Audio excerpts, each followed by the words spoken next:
하나님 말씀을 보겠습니다. 고린도전서 15장 20절에서 28절까지입니다. 고린도전서 15장 20절에서 28절까지입니다. 그러나 이제 그리스도께서 죽은 자 가운데서 다시 살아나사 잠자는 자들의 첫 열매가 되셨도다. 사망이 한 사람으로 말미암았으니 죽은 자의 부활도 한 사람으로 말미암는도다. 아담 안에서 모든 사람이 죽은 것 같이 그리스도 안에서 모든 사람이 삶을 얻으리라.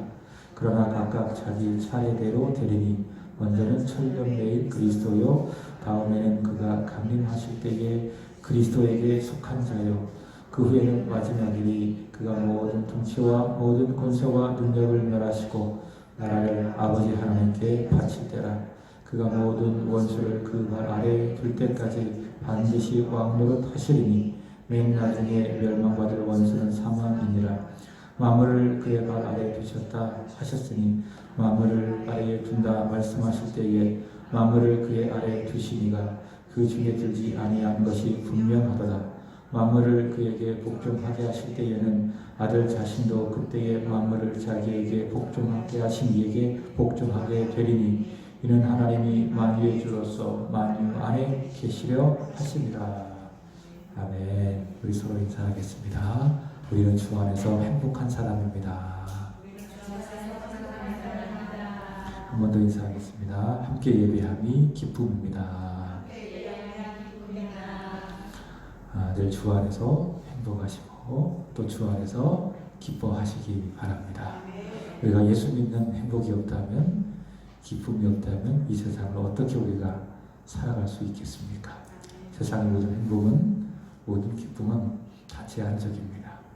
한 번 가면 다시 돌아오지 않는 일시적이고 또 제한 것들인 것이죠. 그러나 우리 주 예수님 안에 있는 행복은, 기쁨은 영원합니다. 그렇기 때문에 우리 모두는 주 안에 있다면 그 행복을, 또 기쁨을 마음껏 누리며 살아가야 할 줄로 믿습니다. 오늘의 말씀을 통해서도 이러한 행복을, 또 이러한 기쁨을 확인하고 더 행복해지고 더 기뻐하는 저와 여러분이 되기를 바랍니다. 자, 오늘은 사도행전 강의 8번째 시간, 죽은 자 가운데서 살아나시고 라고 하는 내용을 가지고 말씀을 공부하도록 하겠습니다. 지난주 하나님의 아들이시고 또 주님이시고 주는 하나님이라는 의미를 갖고 있다고 이야기했지요. 그 다음에 그리스도, 선지자, 제사장, 왕이신 그리스도 예수께서 고난을 받으시고 또 십자가에서 죽으셨다라고 하는 그 내용에 대한 복음적인 의미를 살펴보았습니다. 먼저 고난은, 그리고 죽음은 바로 우리를 위한 고난이다. 그리고 우리를 위한 죽음이다. 이렇게 우리는 이해해야 됩니다. 그래야 그리스도의 고난과 죽음은 우리에게 있어서 무엇이 되죠? 복음이 되는 것입니다. 그래서 그가 고난을 받음으로 말미암아 이사야 선지자가 말했던 것처럼 우리가 나음을 얻었습니다. 그가 십자가에서 죽음으로 말미암아 우리가 생명을 얻게 되었습니다. 그래서 그리스도의 고난과 죽음은 우리에게 있어서 무엇이다? 복음이다 라고 하는 겁니다. 그러나 2차적으로 지난주 사도 베드로는 예수님의 고난과 그리고 그 죽음의 의미를 이렇게 이야기합니다. 먼저 고난은 참음이라고 말씀을 드렸죠. 그리스도께서 억울하게 고난을 받으셨지만 참으셨던 것처럼 너희도 억울하게 고난을 받도 어떻게 하라? 참아라. 그래서 예수 그리스도의 고난은 우리에게 있어서 참음의 복음을 말씀해 준다라고 하는 겁니다. 그리고 예수님께서 십자가에서 죽으셨는데 그 죽음은 우리도 예수님과 함께 십자가에서 죽음으로 말미암아 이제는 죄에 대하여 죽고 의에 대하여 살았다. 그러므로 이제 우리는 거룩하게 살아야 된다라고 하는 복음을 보여주는 것이 그리스도의 십자가의 죽음이다라고 하는 겁니다. 그래서 예수님의 고난은 참음을 그리고 예수님의 십자가의 죽음은 거룩함을 말해준다라고 하는 것입니다. 이것을 한번 여러분들이 다시 한번 떠오르고 또 기억해 주시고, 자, 오늘의 사도신경은 이렇게 고백을 하고 있습니다. 장사한 지 사흘 만에 죽은 자 가운데서 다시 살아나시고 이렇게 말씀을 하고 있습니다. 자, 우리가 고백하는 이 사도신경에는 빠져 있지만 본래 이 사도신경에 보면 죽은 자 가운데서 살아나시고 그 전에 어떤 내용이 있는가 하면 그가 음부에 내려가셨다라고 하는 그런 내용이 있습니다. 음부에 내려가셨다가 사흘 만에 다시 살아나시고 라고 하는 그런 내용이 있는데 우리 사도신경에는 그런 내용이 빠져 있습니다. 그래서 여기서 음부라고 하는 건요, 지옥입니다. 지옥. 그래서 예수님께서 십자가에서 죽으신 다음에 어디에 가셨다? 음부, 지옥에 가셨다라는 겁니다. 근데 이게 문제가 많아요. 예수님께서 왜 지옥에 가셨냐? 하나님의 아들이신 예수님께서 죽으셨다면 부활하시면 되는데 굳이 음부에 갈 필요가 무엇이 있느냐 하고 하면서 여기에 따라 많은 신학적인 논쟁이 있습니다. 그래서 여러 가지 해석들이 등장을 하는데 어떤 신학자는요, 예수님께서 그 죽으신 다음에 내려간 곳이 지옥이 아니라 낙원이다 이렇게 이제 봅니다. 근데 이것이 설득력이 없어요. 왜냐하면 낙원에 갔다면 올라가야 되잖아요. 그죠? 낙원에 올라가시고 이렇게 이야기하는데 내려갔다 이렇게 이야기하는 것이기 때문에 예수님께서 음부에 내려갔다. 이것은 낙원은 아니라는 거예요. 낙원은 아니다라는 겁니다. 그러면 어떤 의미냐? 우리 장로교 입장에서는 이것을 음부로 내려가셨다라고 하는 이 사실을 비유적으로 해석을 해요. 예를 든다면 지옥이 무엇일까요? 여러분, 저와 여러분에게 지옥은 무엇일까요? 죽은 다음에 안 믿는 사람이 가는 그것을 지옥이라고 생각하세요? 그게 아닙니다. 믿는 우리에게 지옥은 무엇인가 하면 하나님과의 단절입니다. 그것이 무엇이죠? 그게 지옥이라는 거예요. 바꿔 이야기하면 천국은 뭡니까? 하나님과의 연합. 그리고 하나님께서 나의 마음 가운데에 친히 임재하여 주셔서 나를 말씀으로 성령으로 다스려 주시는 것. 그것이 무엇입니까? 내 마음에 임한 천국입니다. 그래서 그런 상태를 네 글자로 심령 천국이라고 이야기하는 거예요. 자, 우리가 주의 이름으로 우리 세안교회가 모여서 지금 예배하고 있습니다. 이곳에 하나님이 친히 임재하여 주셔서 우리를 다스려 주십니다. 이것이 무엇입니까? 천국입니다. 그래서 이것을 교회 천국. 우리 가정에도 우리 주님께서 임재하셔서 우리를 다스려 준다면 그 가정이 가정 천국이 되는 것입니다. 자, 우리 믿음의 사람에게 천국은 무엇이라고요? 하나님과의 연합 가운데에 하나님이 나를 다스려 주시는 것. 그것이 바로 천국이다. 바꿔 이야기하면 지옥은 무엇일까요? 하나님이 떠나는 것. 하나님과 내가 분리되어지는 것. 그것이 바로 지옥이다라는 거예요. 그래서 예수님께서 십자가상에서 달리셨을 때에 그분께서 지옥을 경험하셨어요. 그것이 무엇인지 아세요? 엘리, 엘리, 라마 사박다니. 나의 하나님, 나의 하나님, 어찌하여 나를 버리셨습니까? 하나님과 연합되어진 하나님의 아들 예수님께서 하나님으로부터 분리되었을 때에 그 십자가의 고통 속에서 우리를 위한 대속적인 그 십자가의 고난 가운데에 그가 하나님과 분리되었을 때에 그가 그때 경험하신 것이 무엇입니까?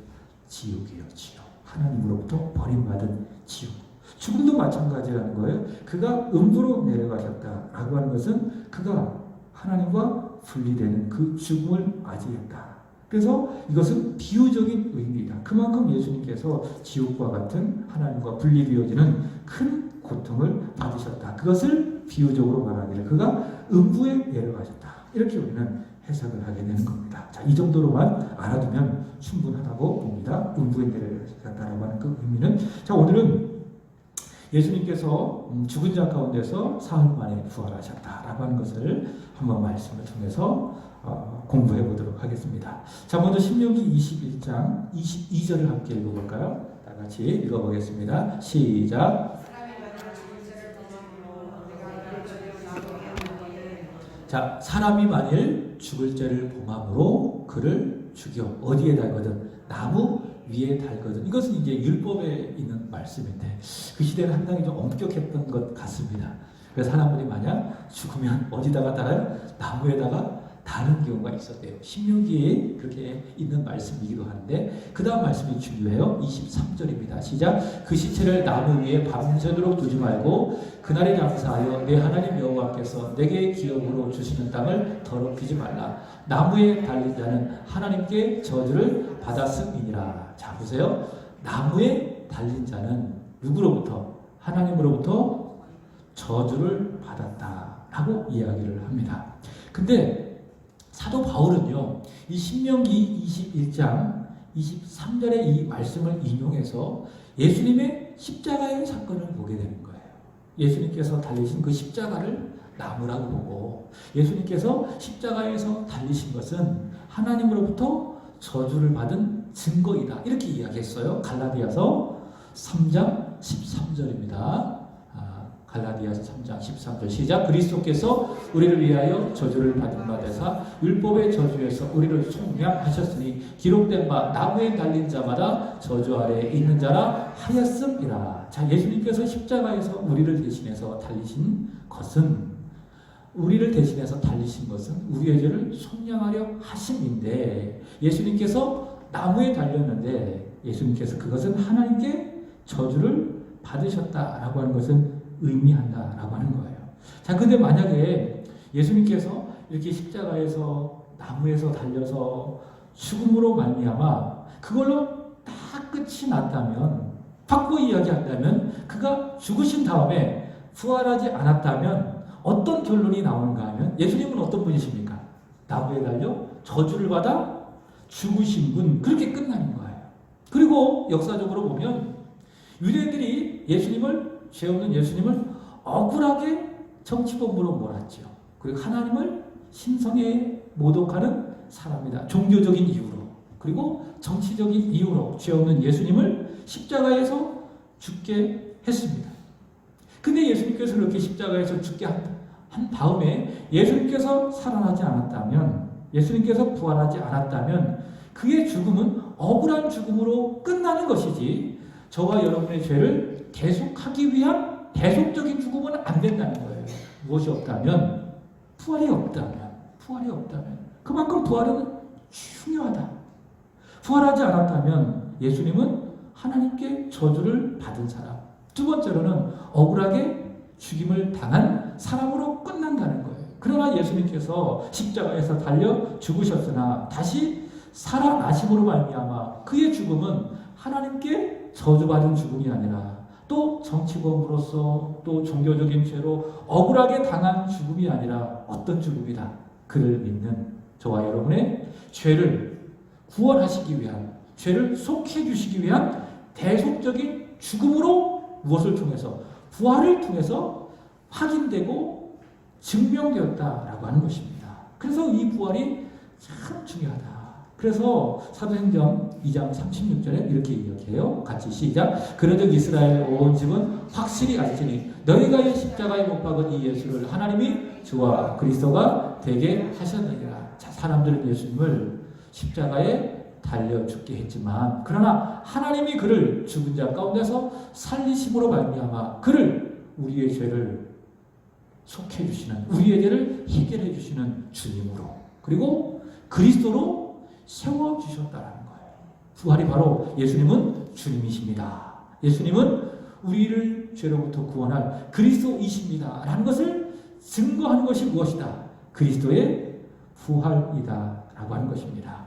그만큼 부활이 참 중요하다. 근데 이 부활을 믿지 않고요, 또 부정하는 여러 입장들이 있었어요. 지금도 있습니다. 근데 중요한 거는요, 그 모든 부활을 부정하는 입장들, 여러 가지 이론들은 다 마귀의 말이에요. 여러분, 마귀는 어떤 존재인지 아십니까? 거짓말쟁이에요. 요한복음 8장 44절의 말씀을 보시면 마귀는 모든 말을 할 때마다 다 거짓말이다. 왜냐하면 그 속에 무엇이 없기 때문에, 진리가 없기 때문에 모든 말들이 다 거짓말이에요.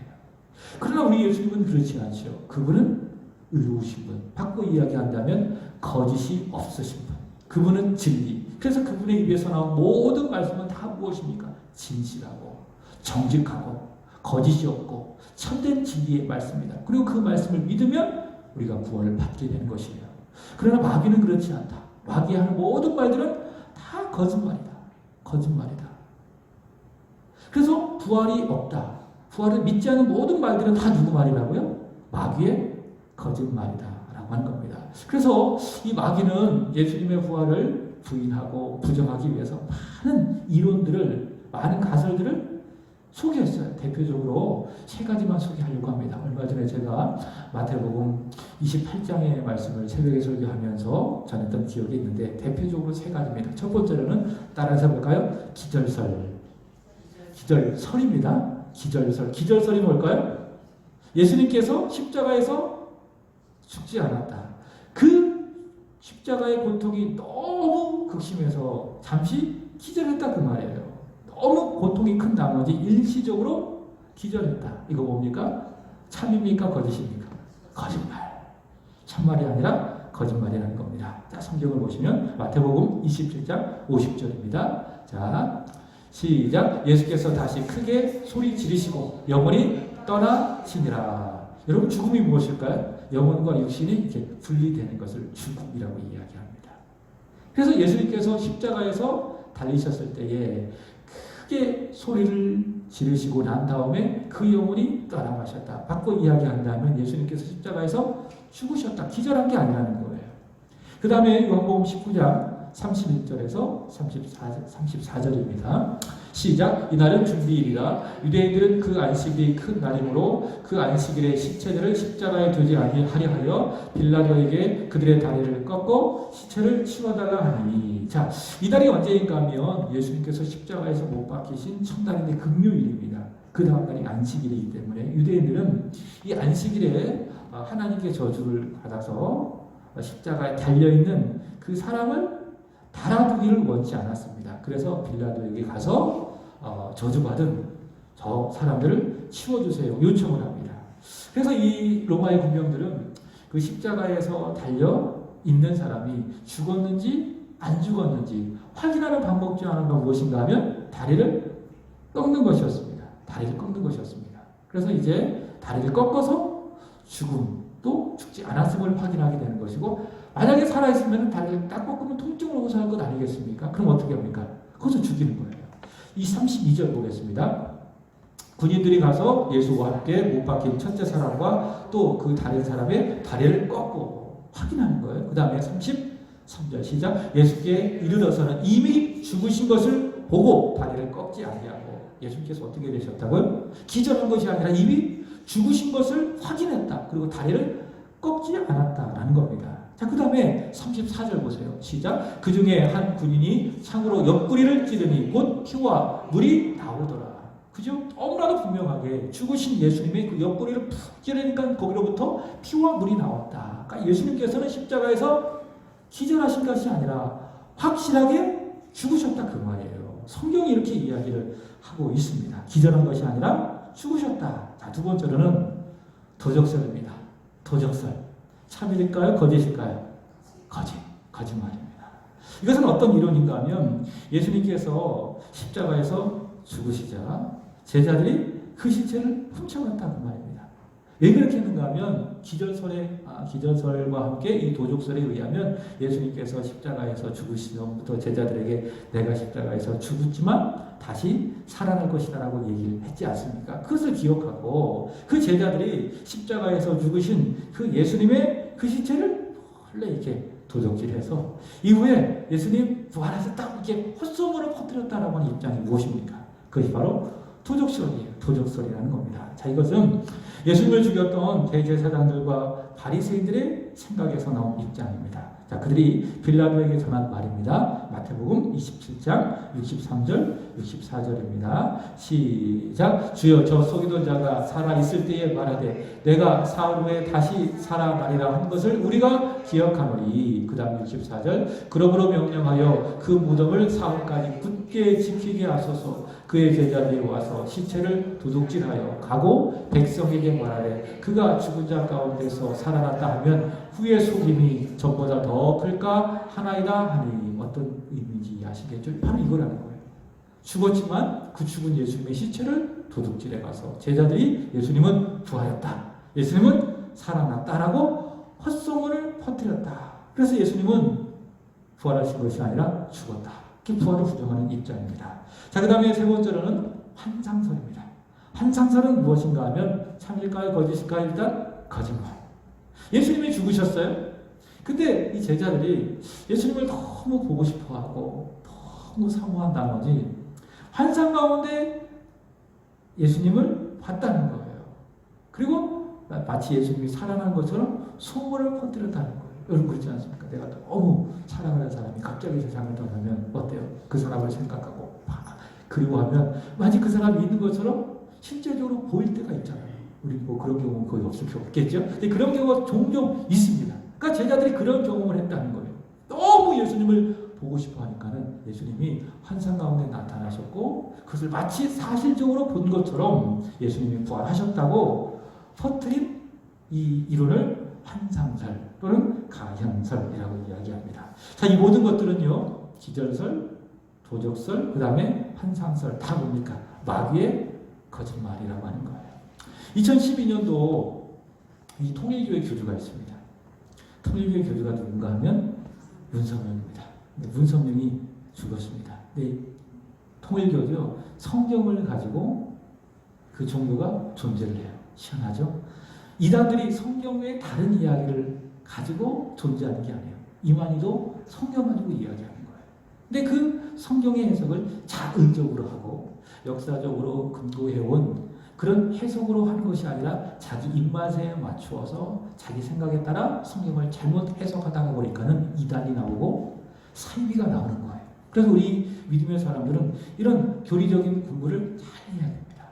역사적으로 이 부활에 대해서, 고난에 대해서 어떻게 우리 믿음의 선배들이 해석했는지를 잘 배우고 거기에 근거해서 우리가 성경을 이해해야 이단적인 생각을 안 할 수 있는 거예요. 자, 문성명이 그렇게 이제 죽었는데 통일교의 교리는 그겁니다. 부활을 안 믿는 거예요. 그러니까 예수님께서 그리스도를 오셨는데 십자가에서 죽음으로 말미암아 그리스도의 사역에 실패했다고 말해요. 부활을 믿지 않으니까 실패했다. 그래서 하나님께서 두 번째 그리스도를 보내셨는데 그분이 누구십니까? 우리의 하나님 문성명입니다. 이것이 바로 통일교회 사람들이 주장하고 있는 교리입니다. 자, 이런 마귀적이고 이단적이고 사이비적인 모든 교리들도 다 어디에서 나온 것입니까? 예수님의 부활을 믿지 않는 뭐 도적설이나 기절설이나 환상설과 같은 이런 잘못된 마귀의 거짓말에 의해서 이런 모든 이단적이고 사이비적인 사상들이 나온다라고 하는 겁니다. 우리는 분명하게 믿습니다. 우리 예수님 십자가에서 죽으셨지만 죽은 자 가운데서 다시 살아나셨습니다. 바로 이 믿음과 이 고백을 우리는 하고 있는 거예요. 우리는 매번 사도신경을 고백할 때마다 예수님 죽은 자 가운데서 장사한 지 사흘 만에 다시 살아나셨습니다. 우리는 그렇게 믿습니다. 그리고 고백합니다. 말하는 거예요. 근데 그 믿음과 고백은 근거 없는 믿음과 고백이 아니라 분명한 객관적이고 또 역사적인 증거들이 있기 때문에 우리는 그렇게 믿고 고백하는 거예요. 그냥 믿어, 그냥 고백해 이것이 아니라 부활에 대한 분명한 근거들이 있다. 증거들이 있다. 거기에 근거해서 우리는 예수님이 하나님의 아들로서 십자가에서 죽으셨지만 다시 부활하셔서 우리는 믿습니다. 이렇게 믿고 고백하는 거예요. 세 가지 증거가 있어요. 첫 번째로는 빈무덤입니다. 빈무덤. 사도행전 2장 31절입니다. 보겠습니다. 시작. 미리 본 고로 그리스도의 부활을 말하되 그가 은부에 버림이 되지 않고 그의 육신이 썩음을 당하지 아니하시리라 하더니. 자, 아리마대 사람 요셉이 있습니다. 예수님이 죽자마자 자신의 무덤에 예수님을 안치했습니다. 여러분 그 시체가요 무덤에 들어가면 시간 지나면 어떻게 됩니까?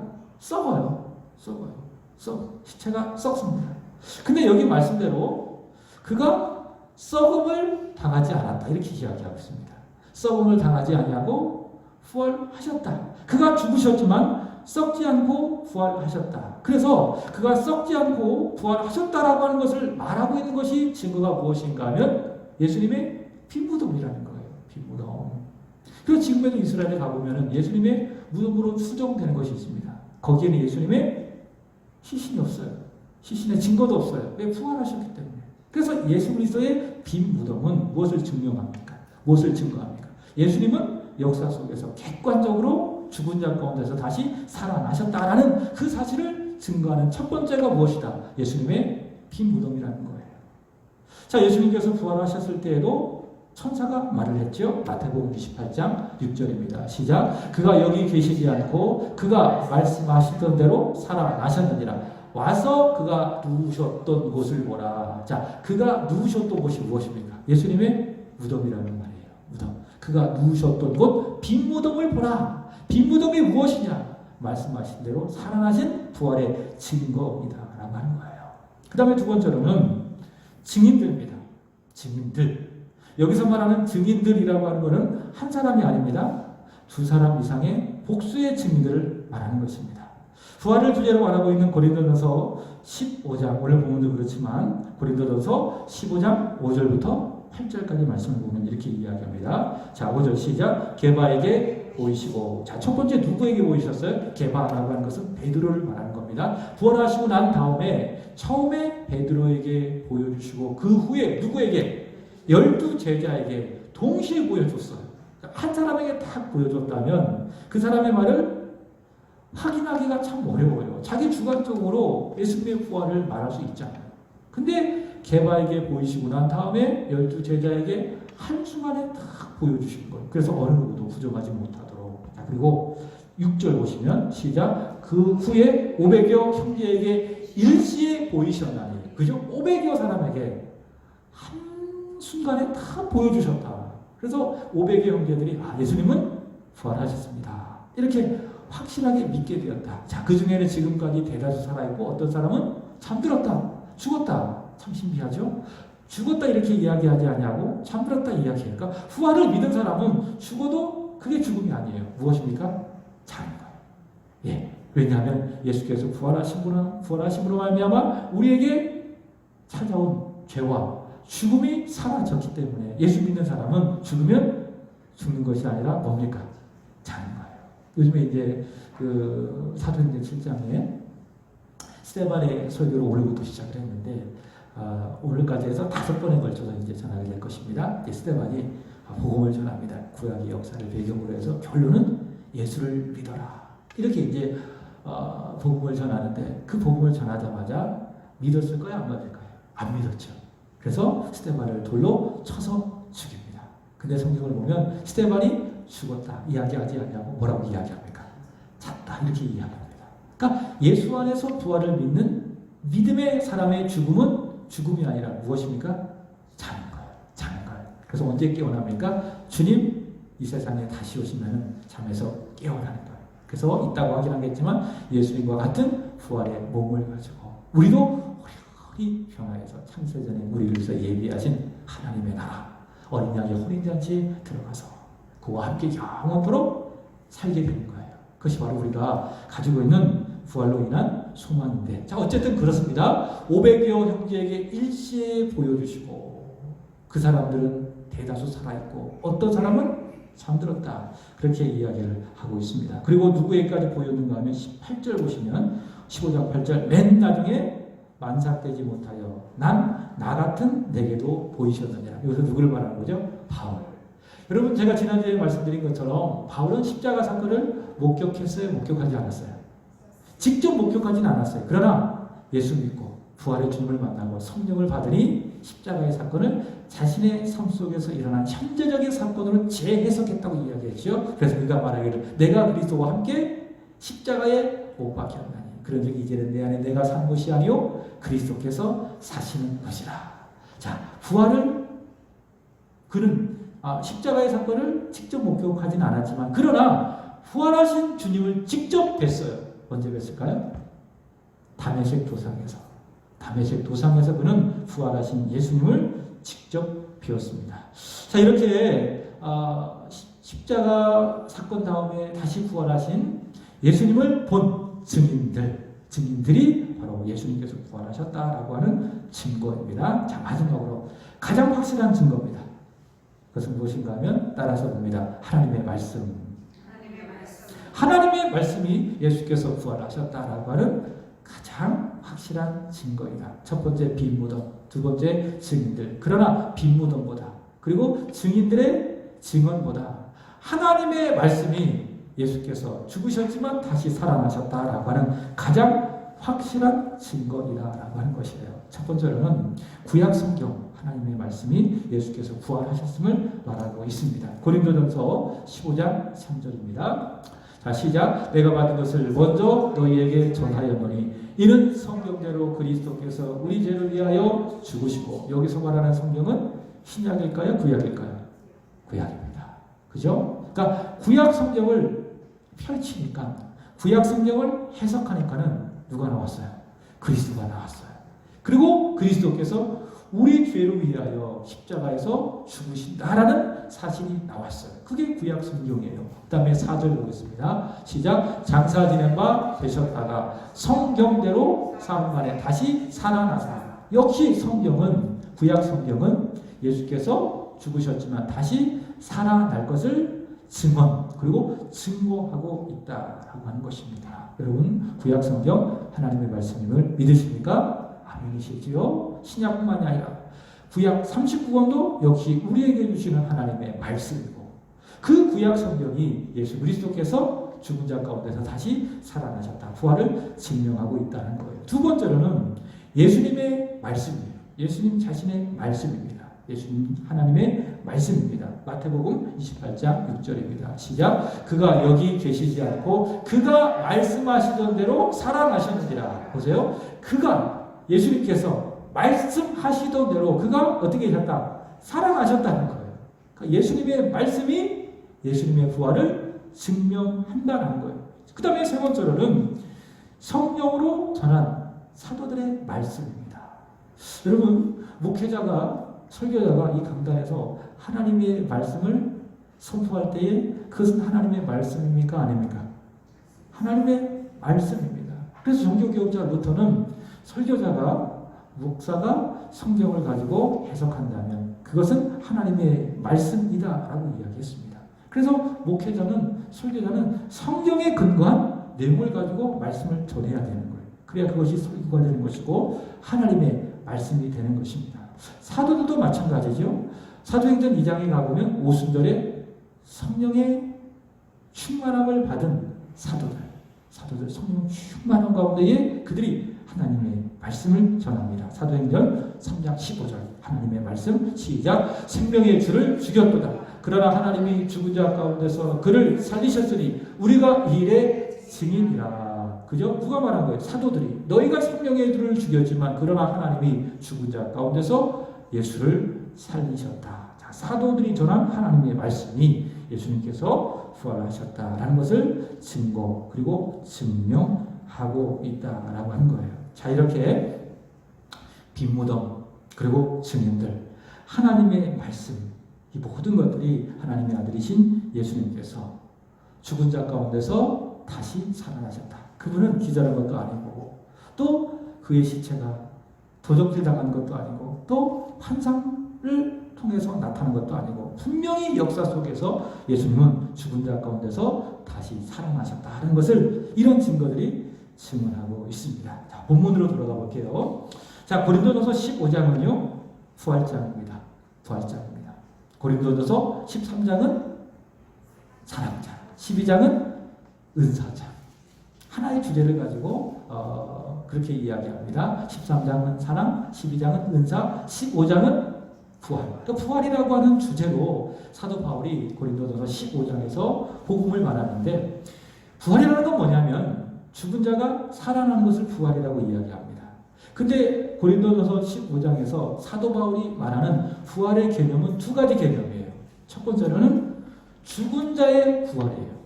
먼저 이것을 바울은 말합니다. 죽은 자의 부활. 두 번째로는 이게 해결에 대한, 그 다음에 나와요. 그리스도의 부활. 그러니까 죽은 자는 살아날 수 있다 없다. 바울은 있다 그렇게 이야기해요. 왜? 그래야 예수 그리스도의 부활이 설명이 되기 때문에.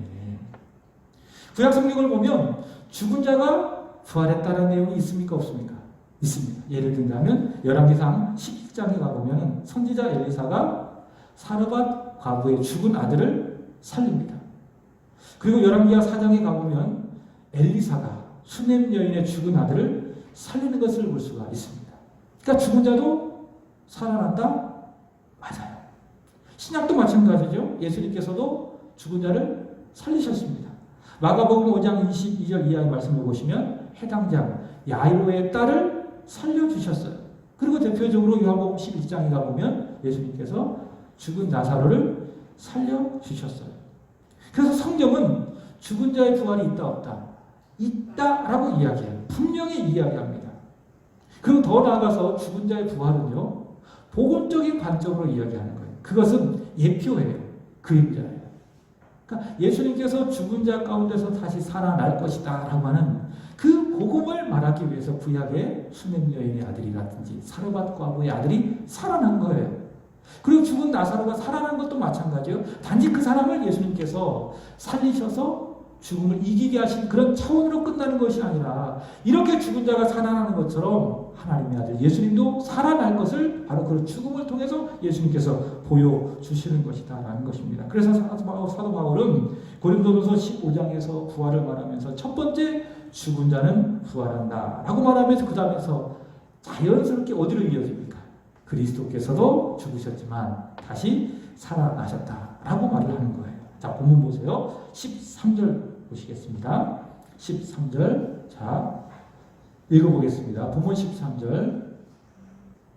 자, 한번 읽어보겠습니다. 고린도전서 15장 13절. 시작. 만일 죽은 자의 부활이 없으면 그리스도도 다시 살아나지 못하였으리라. 그죠? 자, 두 가지 만나고 해서 죽은 자는 살아난다. 만약 죽은 자의 부활이 없다면, 죽은 자의 부활이 없다면 예수 그리스도께서 다시 살아날 수 없다. 그렇게 이야기합니다. 14절 보시면 또 보세요. 시작. 그리스도께서 만일 다시 살아나지 못하였으면 우리가 전파하는 것도 헛것이요 너희 믿음도 헛것이며. 그죠? 만약 예수님께서 부활하지 않았다면 두 가지가 헛것이다. 우리가 전파하는 것도 헛것이다. 그 다음에 그 전파를 통해서 우리가 믿음을 갖지 않았겠습니까? 그 믿음도 헛것이다. 이렇게 이야기합니다. 제가 세번역 성경을 보니까는 여기서 전파라고 하는 것을 세번역 성경에는 선교라고 이야기하더라고요. 그래서 만약 예수님께서 죽으셨지만 다시 살아나지 않았다면 선교하는 것도 헛것이다. 이렇게 이야기해요. 또 타문화권 안에서 복음을 전하는 것을 선교라고 이야기하고 같은 우리나라 안에서 복음을 전하는 것을 전도라고 이야기합니다. 그래서 그리스도께서 부활하지 않았다면 우리가 전하는 전도도 무엇이다? 헛것이다. 그리고 그 전도를 통해서 우리가 가진 믿음도 헛것이다. 여기서 헛것이다라고 하는 말은 텅 비다. 내용이 없다는 말이에요. 그러니까 선교도 텅 빈 것이고 전도도 텅 빈 것이고 우리의 믿음도 텅 빈 것이다. 그것이 바로 헛것이다 라고 하는 거예요. 15절도 보시면 읽어보겠습니다. 시작. 또 우리가 하나님의 거짓 증인으로 발견되리니 우리가 하나님이 그리스도를 다시 살리셨다고 증언하였습니다. 그죠? 자, 우리도 하나님의 거짓 증인으로 발견될 것이다. 거짓말하는 사람이라는 거예요. 또 17절 보겠습니다. 시작. 그리스도께서 다시 살아나신 일이 없으면 너희 믿음도 헛되고 너희가 여전히 죄 가운데 있을 것이요. 그죠? 주께서 부활하지 않았다면 여전히 죄 가운데 있을 것이라는 겁니다. 또 18절 보겠습니다. 시작. 또한 그리스도 안에서 잠자는 자도 망하였으니. 자, 잠자는 자는 누굴 말하는 겁니까? 구약의 수많은 믿음의 선배들을 말하는 거예요. 자, 그들도 그리스도를 믿었을까요? 안 믿었을까요? 믿었어요. 그들은 오신 그리스도를 믿은 것이 아니라 오실 그리스도를 예표적으로 믿었어요. 그러니까 구약은 그리스도의 죽음과 부활을 말한다고 하지 않았겠습니까? 바로 그 복음이 구약 시대에 선포되어졌고 그 복음을 믿은 사람들이 우리 구약의 믿음의 선배들이에요. 아브라함이라든지 모세라고 하든지 다윗과 같은 사람들. 자, 그들이 부활을 믿었기 때문에 그들은 죽은 것이 아니라 자는 거예요. 근데 만약 그리스도께서 부활하지 않았다면 그렇게 구약 시대에 그리스도를 믿음으로 말미암아 그리스도 안에서 잠자는 자는 망했다. 예수의 부활이 없다면 바로 그 이야기를 하고 있는 것입니다. 자, 19절 보세요. 다 같이 시작. 만일 그리스도 안에서 우리가 바라는 것이 다만 이 세상의 삶뿐이면 모든 사람 가운데 우리가 더욱 불쌍한 자이로다. 아멘. 예수님의 부활이 없다면 그걸로 끝이라는 거예요. 예수님께서 십자가에서 죽으시고 부활했다면 그걸로 끝이에요.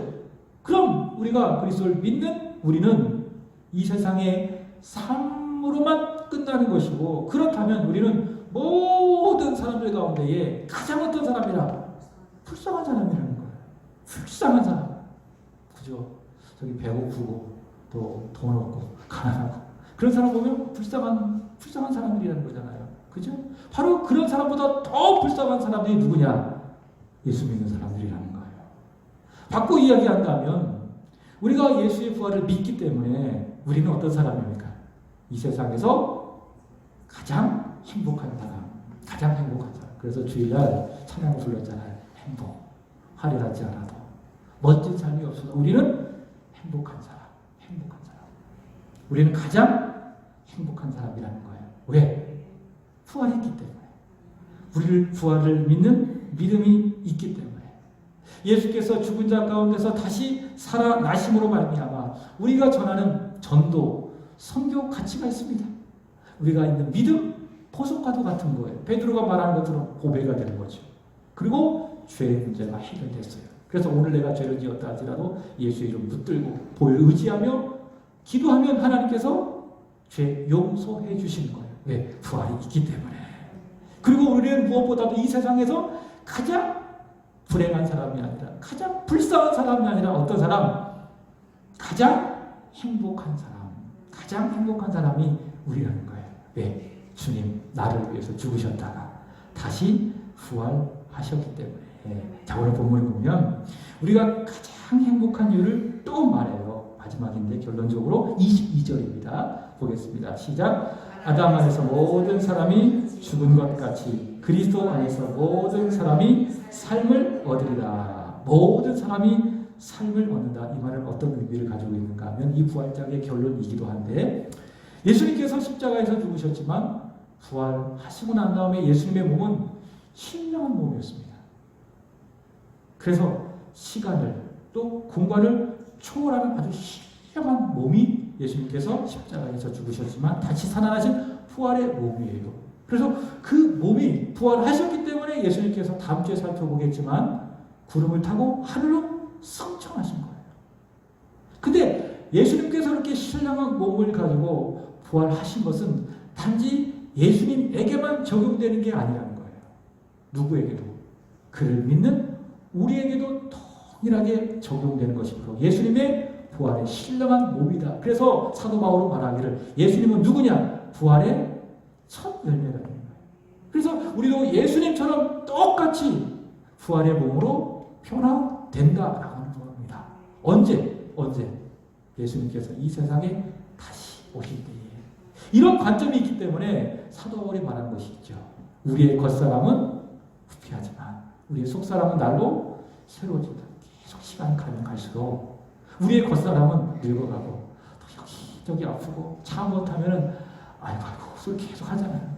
근데 제가 이제 오랫동안 교회에서 사역을 하면서 운행을 많이 해봐요. 근데 이제 해가 갈수록 이 연세가 들어가신 어르신들이 차를 탈 때마다 아이고 얼마나 많이 아프세요. 그렇죠? 아프신 거예요.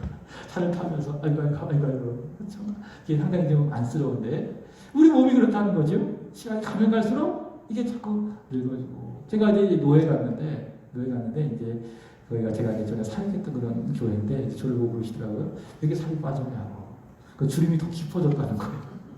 읽었다는 것이죠. 읽었다는 것이죠. 우리 겉사람이에요. 그죠? 우리 겉사람은 날로 시간이 가면 갈수록 점점 풍부해져 가요. 그러나 속사람은 날로 새로워지는 거예요. 새로워지는 완성, 극치는 언제냐? 주님께서 다시 재림하시는 그때에 우리는 우리의 속사람이 완전히 새로워져서 우리 겉사람도 예수님과 똑같은 부활의 몸으로, 부활의 형체로 변화된다라고 하는 거예요. 이것이 무엇입니까? 예수님의 부활이 우리에게 주는 최고의 소망. 저와 여러분에게 이런 소망이 있습니다. 이 소망을 굳게 붙드시기 바랍니다.